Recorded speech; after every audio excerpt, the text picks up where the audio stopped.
आज सुबह की सबसे बड़ी खबर, रात 1:57 पर नेपाल में आए भूकंप ने उत्तर भारत को थर्रा दिया। भूकंप की वजह से नेपाल में 6 लोगों की मौत हो गई है। नेपाल में एक के बाद एक 3 भूकंप के झटके महसूस किए गए।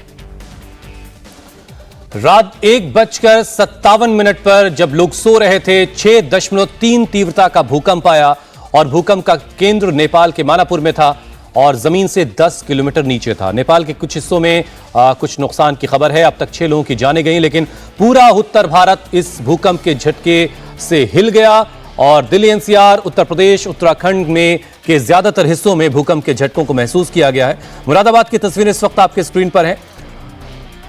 6.3 तीव्रता का यह भूकंप था। 2 से 3 झटके कुल महसूस किए गए। पहला झटका रात 8:52 पर महसूस किया गया था, जिसकी तीव्रता 4.5 के आसपास करीब थी, जिसको बहुत ज्यादा लोग महसूस नहीं कर सके। लेकिन रात में 1:57 पर जो भूकंप आया, उसकी तीव्रता 6 से ज्यादा 6.3 थी। उसका मैग्नीट्यूड 6.3 था, जिसकी वजह से उसके झटके पूरे उत्तर भारत में, चीन में और खास जाहिर सी बात है नेपाल में इसका एपिसेंटर था, तो नेपाल में कुछ तबाही भी हुई है, कुछ नुकसान भी हुआ है। अब तक 6 लोगों की जानें इन झटकों की वजह से गई हैं। ये 4 अलग अलग तस्वीरें हिंदुस्तान के अलग अलग हिस्सों से, दिल्ली, बहराइच, रोहतक, मुरादाबाद की ये तस्वीरें, जहां पर लोगों ने भूकंप के झटके महसूस किए और बहुत सारे लोग अपने घरों से बाहर निकल आए। रात में बाहर गहमा गहमी सी दिखाई दी, चूंकि लोगों को जब यह खबर मिली कि भूकंप आया है तो लोग एहतियातन अपने अपने घरों से बाहर निकल आए। तो भूकंप के झटकों से आधा भारत हिल गया है। इस वक्त एक और बड़ी खबर आपको बता दें, नेपाल में आए भूकंप के झटकों से एक घर गिर गया,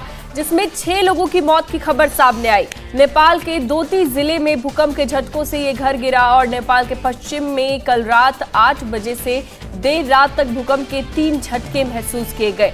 तो तीव्रता बहुत ज्यादा थी। रात 1:57 पर 6.3 तीव्रता का भूकंप आया, जिसके झटके उत्तर भारत के कई इलाकों में महसूस किए गए और नेपाल में आए भूकंप के झटकों से 6 लोगों की मौत हो गई। भूकंप का केंद्र नेपाल का मणिपुर रहा। और जैसे जैसे सुबह रोशनी फैल रही है, अपडेट और आ रहा है कि क्या दूर दराज के इलाकों में नुकसान हुआ है।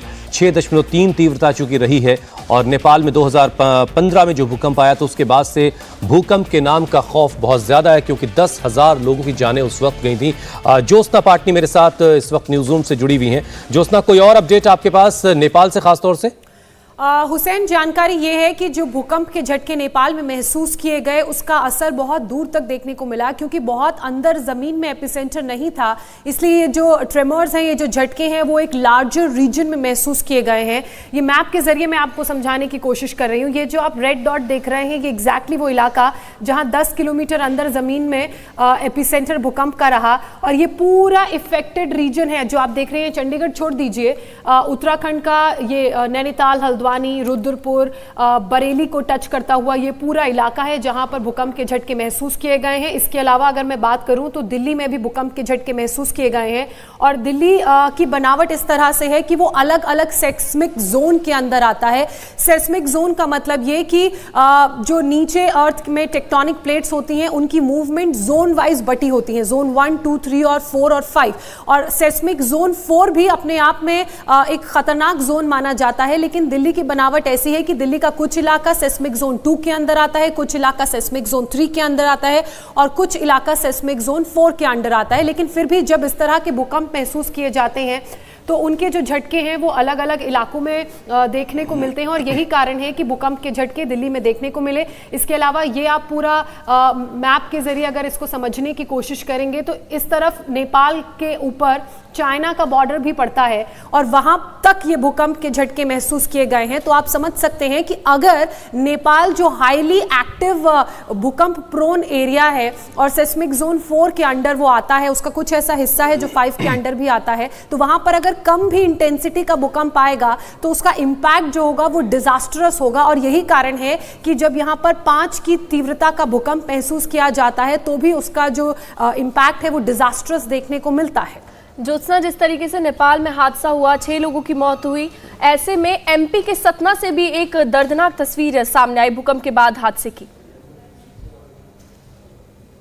बिल्कुल पूजा, क्योंकि ये सारा वो रीजन है जो भूकंप का जो भी एरिया था इंपैक्टेड उसको कवर करता है। अब देखिए, जब भूकंप के झटके महसूस होंगे तो एक ऐसा किलोमीटर के वाइज एरिया होगा जहां पर ज्यादा महसूस होंगे। जब ये भूकंप आगे ट्रैवल करेगा तो उसकी इंटेंसिटी कम होगी, लेकिन इतनी भी कम नहीं होगी कि वहां पर झटके महसूस ना हो। और उसी रेंज के अंदर मध्य प्रदेश का वो इलाका भी आया है जहां पर भूकंप के झटके महसूस किए गए हैं। और मैं अगर कल रात की बात करूं तो 1:57 पर हमने दिल्ली में भूकंप के झटके महसूस किए। और मैंने खुद मैं उस वक्त सो रही थी और मैंने खुद ये महसूस किया कि थोड़ा सा बेड हिल रहा है, पंखा हिल रहा है। तो अब आप समझिए कि यहाँ से लगभग अगर मैं उत्तराखंड के लिहाज से बात करूं तो 90 किलोमीटर दूर साउथ ईस्ट की तरफ भूकंप के झटके नेपाल के एपिसेंटर मणिपुर में महसूस किए गए हैं। तो उसका इंपैक्ट लोहाघाट से अगर देहरादून को मेजर किया जाए तो वहां तक महसूस हो रहे हैं। यानी कि वो एक ऐसा सेस्मिक जोन है जहां पर अगर कम इंटेंसिटी का 4 की तीव्रता का भी भूकंप आता है तो झटके दूर तक महसूस होंगे। और एक और चीज समझनी जो बहुत महत्वपूर्ण हो जाती है, जमीन के जितने नीचे एपिसेंटर होगा उतने कम, और जितने ऊपर एपिसेंटर होगा उसका जो इंपैक्टेड और इफेक्टेड एरिया होगा उतना लार्जर और वाइडर होगा। इंडिया टीवी हर वक्त हर जगह डाउनलोड करने के लिए सर्च करें India TV news Google play store या ऐप स्टोर पर।